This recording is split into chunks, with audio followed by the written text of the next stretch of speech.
Gözleri her zaman yollarda olur. Kalpleri titreyir, gözleri dolur. Hayatları sanki saralıp solur. Yüreği paredir, anasız kızlar.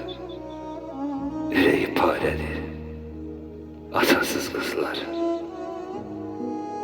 Kızlar için ata uca bir dağdı.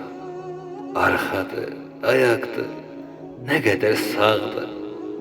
İtirsə atanı sinədə dağdır. Ürəyi parədir, anasız qızlar. Ürəyi parədir, atasız qızlar. Anadır qızının sirrinə sirdaş. Çətin anlarında dərdinə yoldaş. İtirsə ananı durmaz gözdə yaş. Ürəyi parədir anasız qızlar. Ürəyi parədir atasız qızlar. Toxunmayın, toxunmayın, çox kövrəkdir qəlbləri.